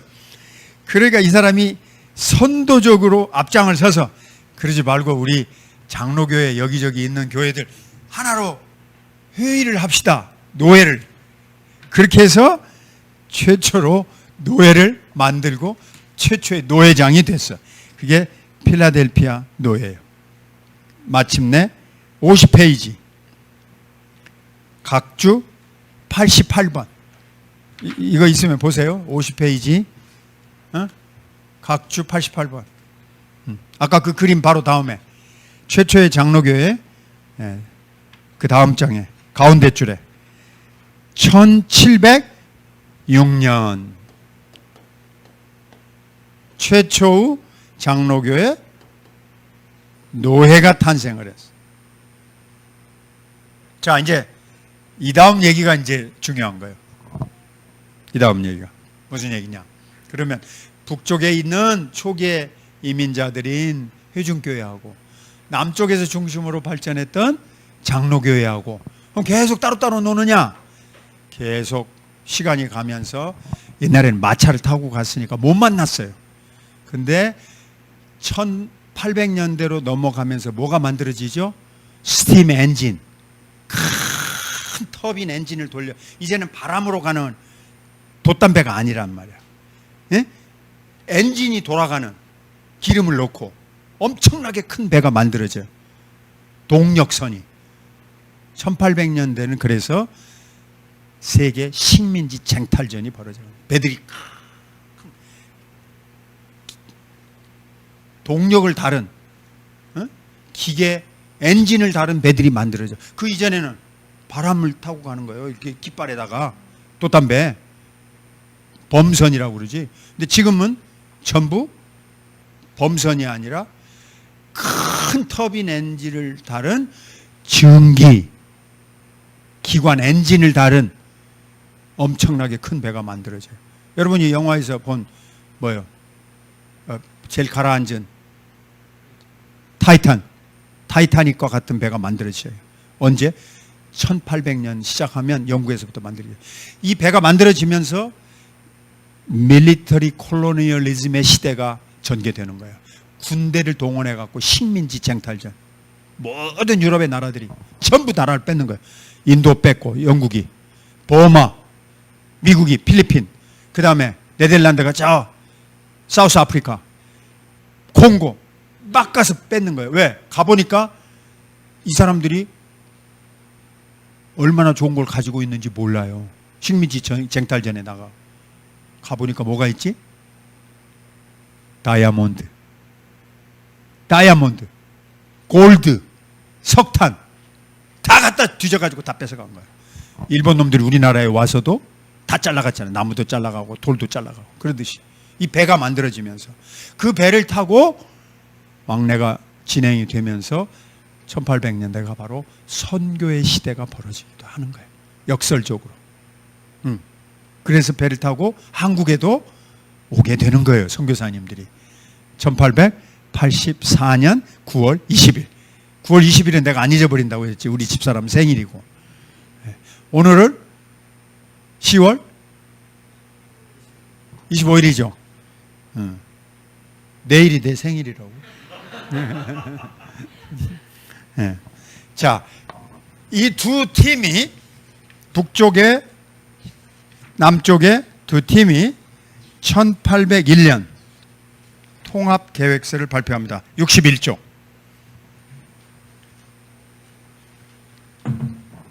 1800년대로 넘어갔어. 그래서 The Plan of Union. 자, 아까 목사님이 저한테 질문하신 그 강의에 그 어떤 구성 요소가 그거였죠. 교수님, 뉴잉글랜드 청교도들이 회중교회를 했는데 이단이 아니라는 걸 말해 주시오. 여기서 답이 나오는 거지. 장로교회하고 회중교회하고 1801년에 합쳐요. 하나로. 이름은 장로교회 총회로. 그걸 싫은 사람들은 여전히 회중교회로 남아. 소수가. 그래서 엔도버 티올로지컬 세미나리를 만들고 회중교회는 총회가 없으니까 항상 연합회. 이게 타락한 거예요. 나중에. 자유주의, 유니테리아니즘, 앤도버 신학교가 하버드 대학교 디비니티 스쿨 신학대학원과 합쳐요. 하버드 대학교하고 앤도버 신학교가. 그 다 알미니아니즘, 소시니아니즘 거기서 다 받아들이는 거예요. 뭐든지 실험할 대로 다 해보라. 하버드 대학교 신학과 앤도버 신학교 교수들도. 그래서 변질이 돼버리고 그 뒤로 1801년에 합칠 때에는 양쪽 다 서로 유무상통했어요. 그러면 누가 덕을 받겠어요? 가만히 한번 생각해 봐요. 장로교회가 덕을 받을까? 회중교회가 덕을 받을까? 이제 합쳤으니까 1801년에 장로교회가 덕을 받습니다. 왜냐하면 장로교회 목사님들이 없어요. 수백 교회가 막 개척을 시작하는데 왜 그러니까 이민자들이 밀려드는 거예요. 그리고 서부를 개척하는 거예요. 그때부터 이제 곳곳에 교회를 세워야 되는데 목사님이 없어. 근데 회중교회는 여기 미국의 북쪽이지 이미 와서 수많은 대학교를 세워놨어. 하버드, 예일, 프린스턴, 다트머스, 뭐 매사추세츠에 있는 좋은 학교들, 뭐 로드 아일랜드에 있는 좋은 학교들 전부 다 대학을 세워놨으니 거기 출신 인재들이 회중교회 목사로 남아되는 거예요. 이 사람들이 전부 장로교 목사가 돼갖고 전부 장로교 교단이 커진 거지. 예. 언제까지? 1837년까지. 한 세대가 지나고 장로교회 분열이 오는 거예요. 올드 스쿨, 뉴 스쿨. 예. 거기서 이제 완전히 끝장이 나는 거예요. 오늘 강의는 여기까지만 하려고 그래요. 1837년 올드 스쿨, 뉴 스쿨 분열로 말미암아서 뉴 스쿨, 이 신학파는 결국 자유주의 신학을 받아들이는 쪽으로 가고 결국 장로교단이 갈라져. 나중에 이 두 교단이 남북전쟁 이후에 또 합쳐 1867년 30년 뒤에 또 갈라져요. 도저히 같이 있을 수가 없어요. 이 사람들이 주장하는 자유주의 신학은. 그러나 이제 오늘 질문. 자, 뉴잉글랜드의 청교도는 이단적이고 굉장히 비성경적이고 아주 그 본질에서 벗어난 아주 독립파, 분열파였습니까? No. 1801년까지 순수한 신앙을 같이 지켜 내려온 형제 교회였다. 왜 그랬느냐? 설명했지? 영국 자체가 찰스 1세, 찰스 2세의 지독한 탄압 때문에 이렇게 그들은 피해왔기 때문에 나는 교회의 독립을 원한다. 나는 우리 교회가 누구 간섭도 받기 싫어. 우리 교회야말로 하나님의 지배만 받아야지. 왜 우리가 왕의 지배를 받고 왜 국가의 지배를 받고 왜 다른 교회의 지배를 받냐. 이런 정신에서 교회를 잘 섬겼다 그 말. 자, 이제 결론으로 여러분 질문도 좀 받아드릴 테니까 제가 아까 식사하면서 학교에서 따로 나중에 한번 말할게요. 청교도의 쇠퇴, decline 혹은 defeat of Puritanism movement. 왜 청교도가 그러면 여기까지 잘 왔는데 왜 이게 이렇게 타락하고 분열되고 없어져 버렸습니까? 이게 외부적 원인이 커요. 외부적 요인들. 1번 아까 말한 대로 통일령의 발표예요. 1662년. 이게 다 우리 모든 청교도의 지도자들을 추방해버렸어요. 교회에서. 아무도 남아있는 사람이 없게 돼버려요. 2000교회 이상의 교회에서. 그 시대에 쫓겨나서 감옥에 간 사람이 존 버년이라는 훌륭한 목사님. 캠브리지 대학 출신. 뭘 썼죠? 그 사람이 쓴 책이? 네, The Pilgrim's Progress. Pilgrim's Progress. 순례자의 여정. 우리말 한문으로 옛날에 철로 역정 이렇게 번역을 했지. 이 사람이 감옥에 오랜 기간 동안 이 박해를 받으면서 지냈어요. 모든 교회에서 청교도 목사님들이 설교를 못하게 되고 다 쫓겨나 버렸대요. 그러니까 리더십이 없는 거지 이게. 두 번째는 이 외부적 요인으로 신학자, 신학생의 소멸. 없어져 버렸어요. 왜?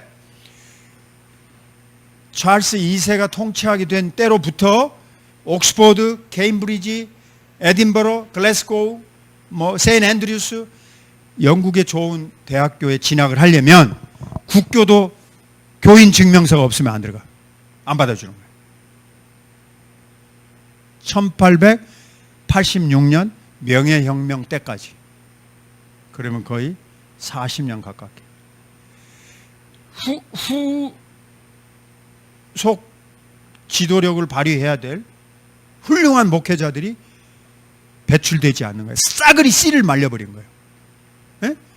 왕의 명령에 순복하겠다고 서명한 사람만 받는 거예요. 그럼 그 사람은 뭐가 되는 거지? 앵그리칸 처치, 국가교회, 국교회, 성공회, 성도나 목사가 되는 거지. 그거 거부하는 사람은 학생로로 입학 자체를 안 받아줘. 그러면 다음 세대를 이끌어갈 청교도가 없는 거죠. 그냥 집에서 몇 사람 가르치는 그것도 못 모이게 하니까. 예? 정치적인 압박이 있고, 그래서 이미 목사님 된 분들은 다 쫓아내버리고, 예? 교회에서 이미 목사님이 된 분들은 통일령에 서명 안 한다고 다 쫓아내버리고, 다시 공부를 해서 가르쳐야 할 사람은 학교를 안 받아줘 버려요. 봐봐요, 여러분.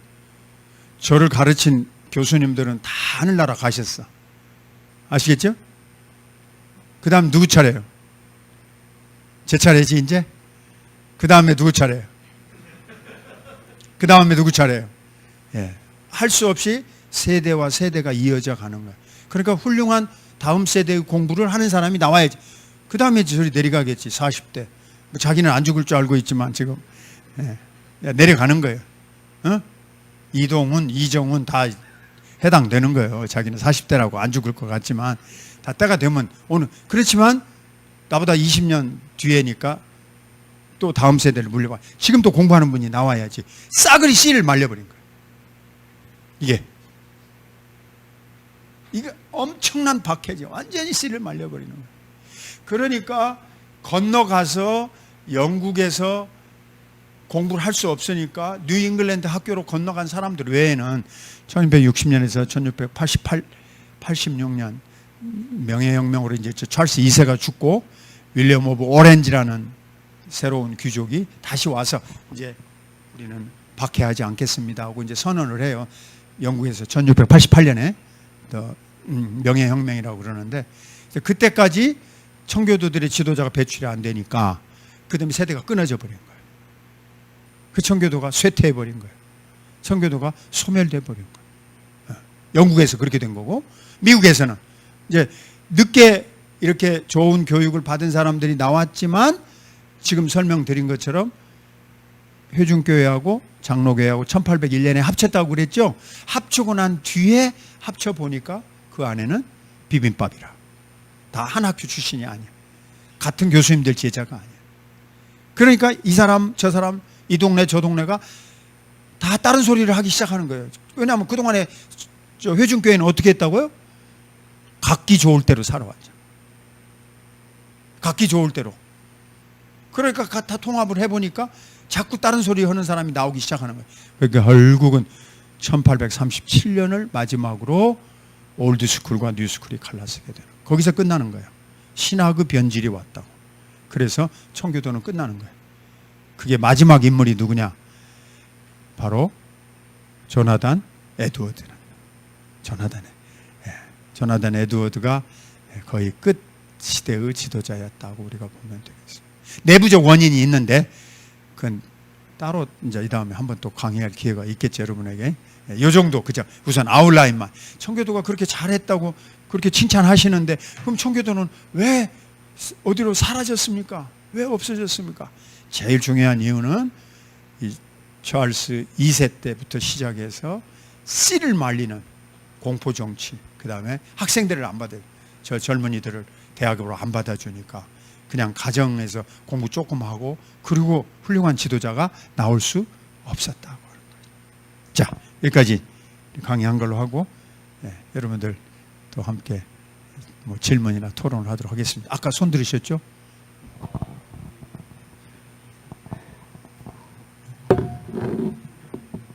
설명하면서 대답이 된 것 같습니다. 제가 좀 쓸데없는 질문이 하나 있거든요. 물어봐도 되겠습니까? 네. 제가 교인들이 아니라 바깥 사람들, 그냥 교회 교자도 모르는 사람들, 네. 그냥 인터넷에서 그냥 뭐 헛소리하는 사람들, 이런 사람들이랑 대화를 간혹가다 할 때 네. 제가 퓨리탄이라는 말을 간혹가다 꺼내는데 그쪽에서 뭐 물론 무지에서 나오는 말이지만 그래도 이런 말을 합니다. 아, 걔네들 마녀 사냥한 애들 그런 얘기 다 웃긴 게 다 그 얘기부터 하더라고. 다른 얘기 안 하고. 맞아요. 이제 그게 제가 인터넷에서 적혀 있는 자료들은 요새는 믿을 수 없어가지고 이건 연구라고 부를 수 없거든요. 위키피디아는 뭐 그거는 뭐 만한 책이니까. 그것에 대한 책임이 예. 뉴잉글랜드 퓨리턴 지도자들에게 있어요. 왜냐하면 아까 교회 중심으로 각 지역에서 살았다고 그랬잖아. 컨그레게이션 교회. 그렇지. 컨그리게이셔널 처치 할 때 각 지역이요.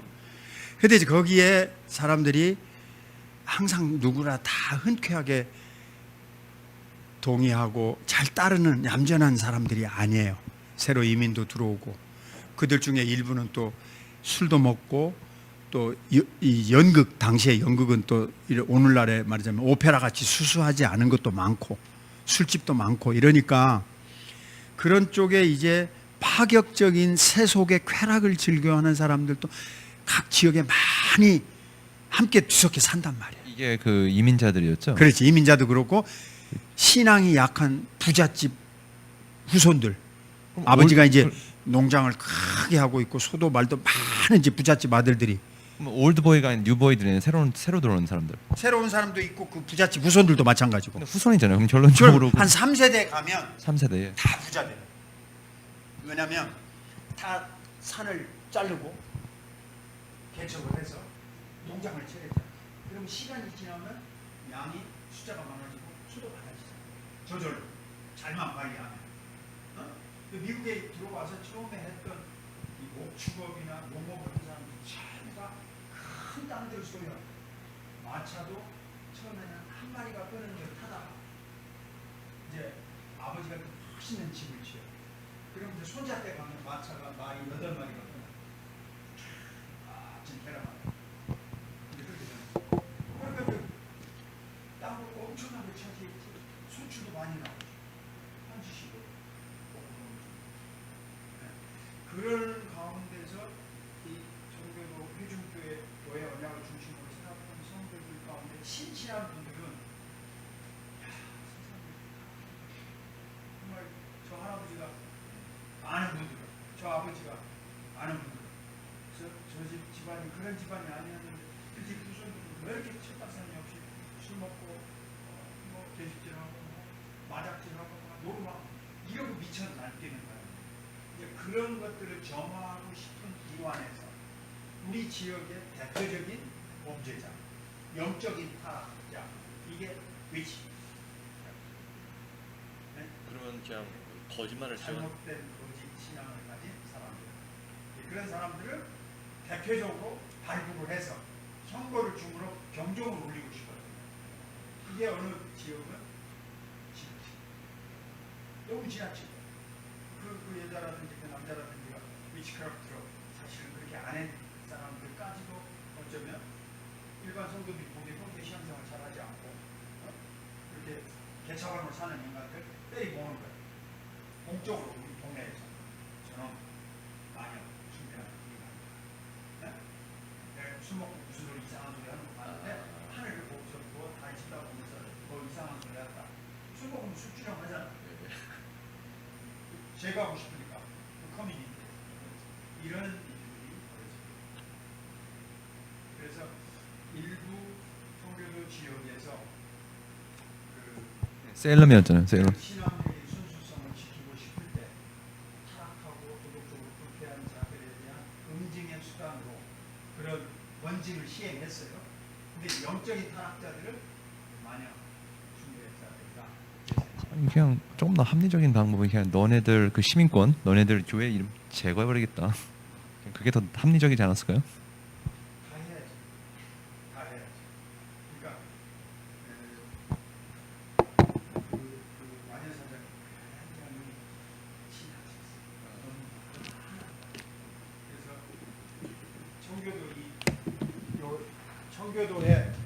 청교도 실패의 요인의 내부적인 요인이 바로 엄격주의, 마음이 온유하고 넉넉하고 젠틀하고 마일드하지 못했다. 내가 철저하니까 너는 왜 그 모양이야? 나는 정말 주님을 위해 사는데 너는 왜 그 따위로 믿어? 하면서 자꾸 비난하고 남에 대해서 인색하게 되는 거예요. 청교도가 열심은 좋은데 남에 대해서 정죄하고 심판하고 평가해요. 그 중에 하나가 위치크래프트예요. 마녀사냥 있었어요. 사실이에요. 그건 우리가 반성해야 돼. 예. 또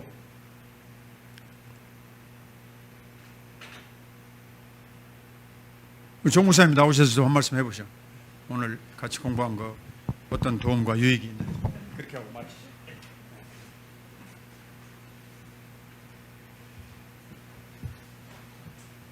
네, 저도 이제 미국에 살면서 미국 역사에 대해서 많이 배웠지만 이렇게 상세하게 자세하게 교수님께서 말씀해 주신 것은 제가 처음 들었거든요. 물론 이제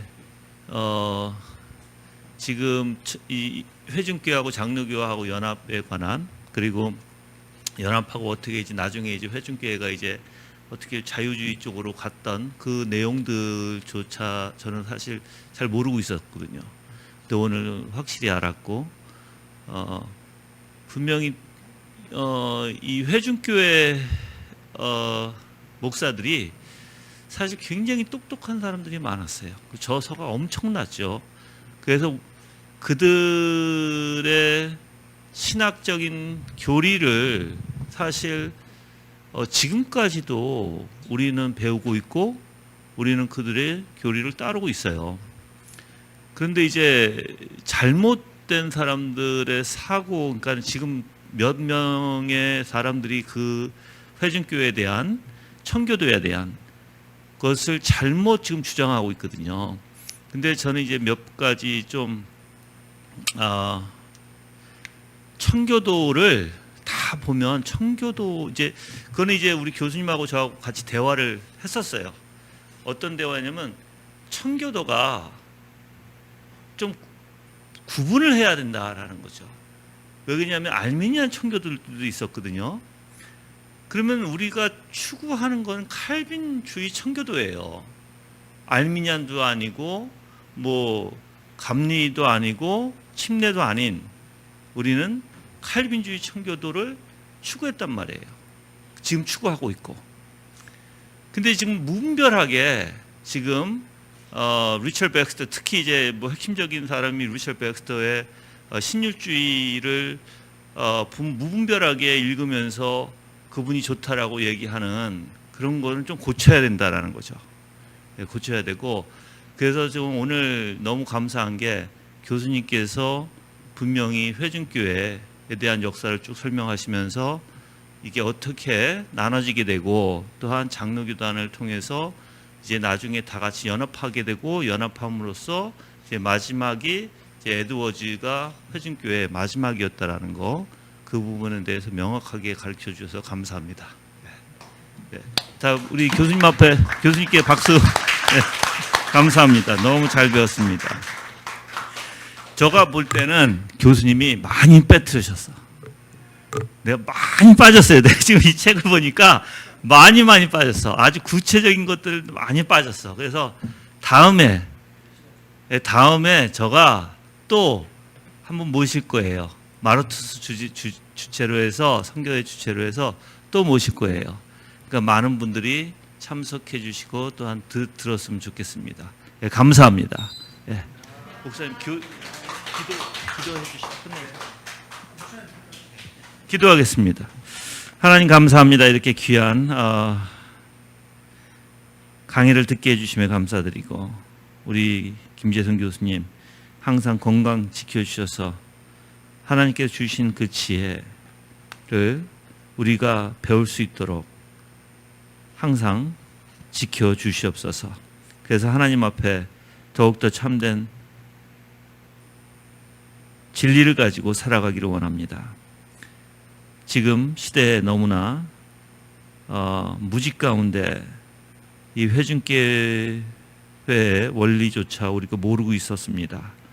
이제 이 시간을 통해서 우리가 깨닫고 배웠사오니 정말 하나님의 은혜 가운데 확실히 진리 가운데 설 수 있도록 인도해 주시옵시고, 우리에게 담대함을 주시고, 당연히 이 회중교회 사람들을 욕하고 비난하는 사람들 앞에 굳게 설 수 있도록 인도하여 주시옵소서. 부족한 저희에게 항상 은혜를 베풀어 주시고 가르쳐 주시며 감사드립니다. 주 예수 그리스도 이름으로 기도합니다. 아멘.